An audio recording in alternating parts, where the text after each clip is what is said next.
एक समय की बात है, असुर राजा हिरण्याक्ष ने भगवान शिव की कठोर तपस्या की। उसकी तपस्या से प्रसन्न होकर भगवान शिव ने उसे पुत्र प्राप्ति का वरदान दिया। उसी वरदान के फलस्वरूप अंधक का जन्म हुआ। अंधक जन्म से ही अंधा था, इसीलिए उसका नाम अंधक पड़ा। समय बीतने के साथ अंधक बड़ा हुआ, लेकिन अपने अंधेपन और कमजोरी से वह भीतर ही भीतर दुखी रहता था। इसी पीड़ा ने उसे तपस्या के मार्ग पर आगे बढ़ाया। अंधक ने घोर तप कर भगवान शिव को प्रसन्न किया। वर्षों की तपस्या के बाद भगवान शिव उसके सामने प्रकट हुए। अंधक ने शिव से अमृता का वरदान मांगा। शिव ने कहा कि पूर्ण अमृता संभव नहीं है। इसके साथ ही शिव ने उसे दिव्य दृष्टि भी प्रदान की और उसका अंधापन दूर हो गया।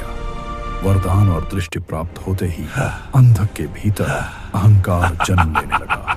उसने स्वयं को अजेय मान लिया और देवताओं पर आक्रमण शुरू कर दिया।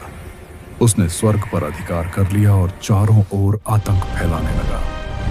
एक दिन जब उसने माता पार्वती को देखा तो वह उनके सौंदर्य पर मोहित हो गया। अज्ञान और अहंकार में डूबा अंधक यह भूल गया कि माता पार्वती भगवान शिव की अर्धांगिनी है। उसने उन्हें अपनी पत्नी बनाने की इच्छा कर ली और यही उसके विनाश का कारण बना। अंधक ने अपनी विशाल असुर सेना के साथ कैलाश पर्वत पर आक्रमण कर दिया। यह युद्ध अत्यंत भयानक था।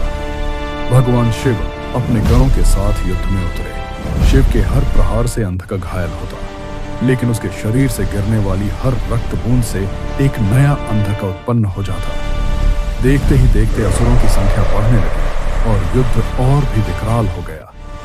स्थिति गंभीर होती देखकर भगवान शिव ने अपनी शक्ति से मां काली को प्रकट किया।